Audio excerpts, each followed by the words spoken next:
Hello and welcome everyone to Career Talk with Wes. The show Career Talk with Wes, as if you've been here before, you know it's a show about all things career, but I do have a premise for every subject that I talk about within the career domain, and that is that awareness brings change and that we can't change what we cannot see. So everything I will talk about and everything that I do within the context of my work as a career coach and consultant is predicated on building awareness. Self-awareness, awareness of others, awareness of what's going on in a situation so that you have the most control and the greatest ability to affect change or create the change you want or create the situation or the direction you want. You must be able to see all the chess pieces. So that's what we have. If you have something to say or add, please go right ahead and put it in the chat and I'll check the comments and react with you there. I'm going to go right into my topic today. I want to talk about what I call the pause. The pause is simply making sure that you're consciously aware of your option to pause. Pause when? You get that phone call out of the blue and it's someone that you weren't expecting to hear from, but it's a someone that when you do hear from them, you have a tendency perhaps to react. So perhaps this is a moment of being reactive for you and you don't want to be reactive. You want to be thoughtful and intentional. So that's a great time for the pause, giving you that moment, that buffer for you to adjust to what's going on here and be intentional. And who am I talking to today? I'm talking to you if you are a person who would like to change some of this behavior around the way you are reacting in situations. If you are indeed reacting versus being proactive in a situation. Let's for a moment address the idea of impulsivity or being reactive versus being proactive or thoughtful in a response. Meaning you could get that phone call, that text, that question posed to you at the meeting, that question posed to you in the interview, that question posed to you as you're taking questions on stage, that initially for you would typically cause you to be impulsive or reactive. Someone's throwing me the ball, I must immediately throw it back. That means whenever I throw it, I'm not going to be careful. That ball came in, I'm going to throw it right back. When we do that, when we're reactive, impulsive, not so thoughtful, sort of more automated in our responses, we don't give ourselves a chance to change any patterns that we might want to change. So that's who I'm speaking to, someone who you want to change your pattern. You don't like the fact that every time your brother-in-law calls, you have a reactive response, and you really don't want to have that reactive response. It's just that when that call comes in, there's never time for you to sort of catch yourself getting into a place where you really don't want to be. And there you are in that place, and there you are speaking from that place. And later you think, boy, if I had to do over again, I would have said that differently, or I would just thought a little more carefully about what I was saying. Well, you can do that, not last time, but you can do it next time. And the way to do it is the pause. What one of these pauses, do they have to be dead silence? Not necessarily. Let's put you in the position of getting a surprise question or a surprise phone call or a surprise text, meaning that it hits you that way.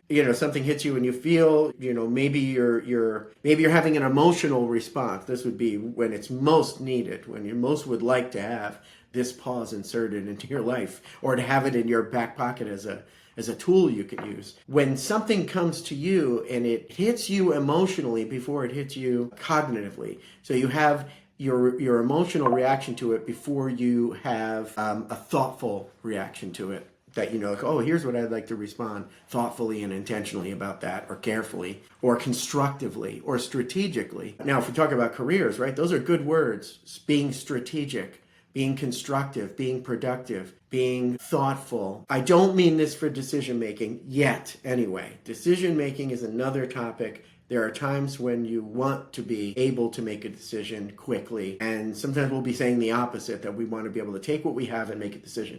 But this is not where we are right now. I'm talking about moments that you could insert a pause and allow yourself to be thoughtful and intentional and strategic. But currently your habit or your pattern is to react, especially if it is to react emotionally from emotion In other words, I feel, so I blurt. What you can do is insert this pause, but the pause doesn't have to be dead silence. You don't have to be on the phone with somebody and just go silent. What you can do, maybe this is a pattern for you. Someone asks you for something, right? So let's put it in the work setting. Someone asks or demands something of you, and you have perhaps an emotional response to it. Maybe this is a pattern that you don't like. This person blurts out commands, and you find yourself either reacting defensively or you acquiesce. Yeah, sure, okay. But later you wish that you thought that through because you neither wanted to be defensive or reactive. Acquiesce. You wanted to be assertive and answer in a way that would take care of yourself and not just this person and their request. So, like I said, you don't have to go silent, but what you can do is when that comes is begin to train yourself to stop. I mean, the first thing is that I don't have to have something fly right out of my mouth. I can't take a moment to think. Maybe this is a moment where I say, I need a few minutes, or I'll have to check my calendar. If that's applicable, no matter what they're asking you, even if this is a problem for you, then I'm going to encourage you to insert this whether you need it or not. I'm going to encourage you to now begin to insert a strategic response, which is that person makes a demand or a request. And in this scenario, we're saying your pattern is to either go into a defensive mode or acquiesce. Immediately accommodate. Maybe agree to something that you would rather not immediately agree to. So what I'm going to suggest is that you strategically begin to put in a buffer, which is, okay, thank you for the question. I will need to check my calendar and then I'll get back to you. Now you've bought that space. Even if that space was a minute to go pull your calendar up. But I would, of course, encourage you that this would be getting back to them. Buy yourself enough space to collect yourself so you can be intentional and respond then. But to have some strategy in place that allows you to get out of the impulsive moment. This is the goal of the pause, is to create something strategic that you can place in front of you when people make a demand or fire a question at you or anything they're firing at you that you would prefer to be intentional and thoughtful about, but you're finding it hard to do, is to build a structure for yourself. I don't know the answer to your question. I'd like to give that some more thought, and if you exchange emails with me, I'll be happy to send that back to you. Now, I know that's not always going to be practical. Someone may ask you something where it's expected that you'd have an answer. But it may be better for you to have no answer, which is, that deserves more consideration. That's a question that just deserves more consideration. I would be doing a disservice to blurt out just any answer on the top of my mind. The whole idea is that if you're the person that this is resonating with, and for you it's like, yeah, I know exactly what you're talking about. I'll just go into this mode of, I respond really quickly, and then I wish that I didn't respond the way I did. I wish I protected myself better. I wish I thought of my own schedule and didn't just think, oh yeah, sure, I'll have that for you in the morning. Or yeah, I'll drop everything I'm doing and get that for you right now.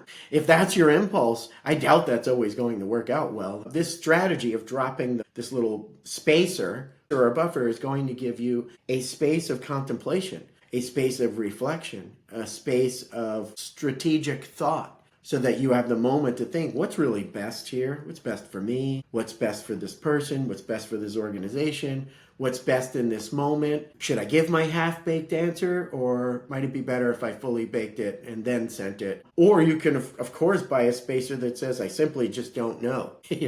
That would be perhaps better than, I'm going to just throw something out. You'll have to decide in the moment, obviously, which makes more sense. But I certainly know that throwing this out here runs the risk of saying, well, no kidding. Of course, for some people, they can't even imagine just responding off the top of their head and that being a problem. Or they may really like that about themselves, in fact. They may really like that they're always ready. They're always on their feet. Whatever you throw at them, you hit the ball to them, they hit it back. And that's maybe the way they like it. Maybe that's the way you like it. If that's you, then I would still suggest consideration for this. Is that you at your very best, that the ball always comes to you and you always hit it back? Phone call comes, you always respond. The demand hits and you always either say yes or no right away, but no thinking about it. That can serve somebody very well. It can be known as a great decision maker, always responsive. But building in a pause that allows you to be thoughtful and strategic is not only going to create creative space for you to be creative with your responses, and much more purposeful, because perhaps by creating space, your responses might go up in quality because you've now given yourself space for maybe some research that's needed, or maybe a double check on something, or maybe just a second thought. And second thought, saying yes to that, well, I've got that other thing that day, that's probably not a good idea. Let's say no to that and offer an alternative. But it also does another thing, and that is in the vein of awareness, right? As I've told you, the premise of what I do is always underneath everything, building awareness, because that opens lots of doors and possibilities. By creating a buffer, a space between the moment that someone fires something at you and demands a response, or wishes for a response, you are giving yourself a chance for some awareness. When things happen very quickly, there's not much room for awareness. If you're the person, when the question gets fired at you or the demand gets fired at you, that the first thing that happens is an emotional response versus a cognitive response, that's a clue that there's something going on beneath the surface. Feelings, emotions, and sometimes thoughts, and sometimes words don't necessarily ask for permission. They just show up, especially emotions and feelings. They never ever ask for permission. They just show up. So when you get hit with a demand, something that puts you on the spot, so to speak, one way to create possibility for greater awareness about what may be going on beneath the surface there, which may open lots more doors for you, more doors of control, more doors of intention, more doors of wellness in general, because you're paying attention to what's really going on beneath the surface for you. Maybe I don't want to keep reacting from that emotional place. Maybe I'd like to examine all right, I felt that emotion again. That person did what they've done before, which is fire this demand at me. I react emotionally. Now I've created a spacer, which means I have some time to unravel this a bit. What's going on here? What am I feeling, first of all? What is that emotion? Is it anger? Is it frustration? Is it sadness? Is it fear? What am I feeling? And once you can start to look at that, it can help you to be more strategic and thoughtful and get to know yourself a little bit better about what may be important to you. There are things that might be important to you about how you show up and what kind of partner you are, what your brand is and how you come off to people, how you build expectations and what boundaries you set or don't set. This all may be in play when an emotion is popping up as a result of a quick question or a demand. And that emotion's basically showed up to say, hello, pay attention to me. I'm representing some thoughts here, representing some important things. Finding out, giving yourself the space to find that out could change your game entirely, because it could allow you to start to rid yourself of that feeling because you're addressing it. So in the future, instead of having that reactive feeling about the whole thing or the emotion, you do go to a cognitive place. And maybe you actually can answer quicker because you are now used to being in touch with what you want and how you actually want to set things up and what boundaries you do want to create and what kind of brand you want to have. So that all becomes much more strategic and intentional if you give yourself the space to either discover or reflect or inspect or just sit with what goes on when these things happen. So that's what I have for today. There's enough here to chew on, and so I'm going to say thank you for being with me here on Career Talk with Wes, a show about all things career from the perspective of raising awareness so that we can bring about change and productive direction for ourselves and our careers and our lives for that matter. So I'll look forward to seeing you if you want to join me on the next episode. Bye now.